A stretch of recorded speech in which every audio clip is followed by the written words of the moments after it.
Akazange angirape. Umama wathi maniqamba amanga ukuthi ubaba wangirape ngesinxa sokuthi umama wayefuna ukudla iy'mali zababa. Wayeneshendi nje elokhu efika elimlethayo ngemoto eduze kwegate lasekhaya. Ezethi nje ngirephe ubaba, waqale umama wathatha ikhandlela. Wathi mangilale phezu kombhede. Washutheka kumina. Maqedana lapho washutheka kabuhlungu. Ngaze ngaphuma igazi. Washiya 2 months ago. Uyakhumbula ubaba eboshwa ngithi? Yebo, impela kunjalo ntutakazi. Imbange yayokho kwakuyimina nomama ukuze aboshwe ubaba. Sathi urape mina kanti akangiraphanga ubaba. Okay. Just to give context into the whole situation. So what's happening here basically is that girl, when she was young, this was in 2015, umama ke wamfaka ikhandlela, and then after that mfake ikhandlela, she bled. Wathatha into yosula, wasula the blood and put it in her father's trouser or shorts or whatever ayinxibayo. And then after that wathatha ikhandlela eli ebelifake emntaneni and she rubbed it off kwitrunk. After that she then took umntana to a police station.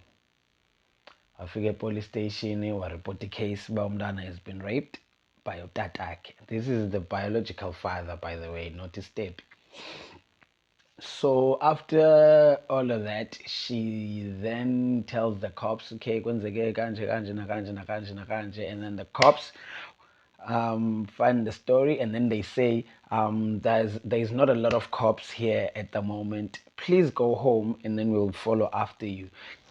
Let's pause there. Usebenza njani umthetho wase-South Africa? How do you send the same people that were raped by utata welikhaya back to the house because bona bambalwa, back to the house, say the guy really raped umntana? Bangabulawa ba umama naye angasolerejwa. Okay, that's a story for another day. And then after that, what happens then is just a while besandofika, utata uyafika, everyone is quiet. Oh, on the way home, umama ukhomba umntana and tells umntana bakhe wasitshintsha esi statement because ndenzela thina sobabini. And then she goes to the house. After they go to the house, the father then comes back. When she gets into the house, everything is normal until a few minutes later when the cops step in, and then the mother jumps. And the mother then jumps. After the mother jumps, she then says that the father goes, kwenzeka ntoni, and then the mother goes, so acta ngathi you don't know what's going on. Tata police ambojonge wodrophini into endiyibonileyo. Susenza ngathi awazi wenze ntoni emntaneni nam. Boom. Susenza ngathi awuyazi uba kwenzeka ntoni emntaneni wam.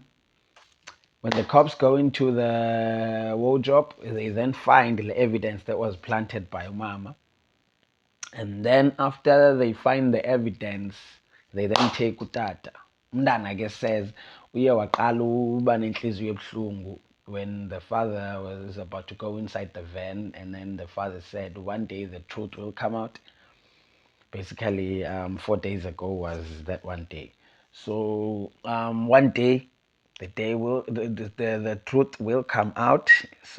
One day the truth will come out, the father said before akhwele evenini. And then she looked out the window, and then apparently umntana wayemncinci ngoko but inhliziyo yakhe yayibuhlungu. And then 2 years ago, which is from 2025 now, which is in 2023, the mother then dies. So my question to you is,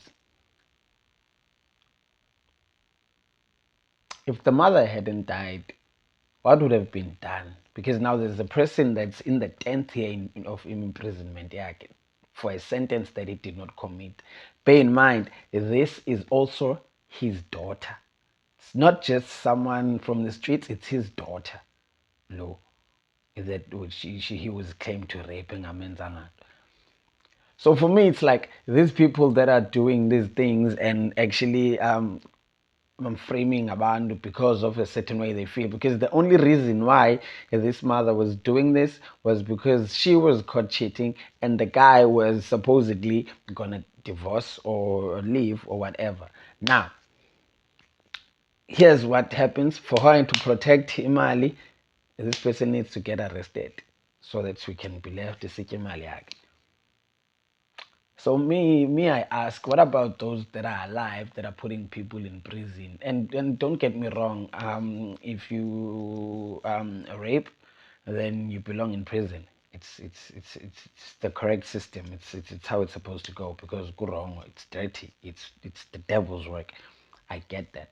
But what happens now is those people that are putting people behind bars, benzangando, they are then creating a narrative yokuba now we have to question those that were really raped, those that really went to the trauma, now have to suffer the consequences of those that claim that it happened to them. So for me, it's a very dangerous game that I wish the same sentence for those people that do this is the same sentence of the people that really did it. Because now he has a father who is taking care of umntana wakhe, and it's even said, the child even said that utatakhe bemvasa nomvasa at some point. Ebekamhlambe nomhlamba ngokwakhe. So this is a man who is taking care of the family, is qhubela itraka, and is now serving a 10-year imprisonment. What then happens? Say the mother was alive. Okay, the mother is gone, RIP. It's fine. But for someone who is still there, what then happens? That's my main question. That's my reaction. Now don't forget to subscribe.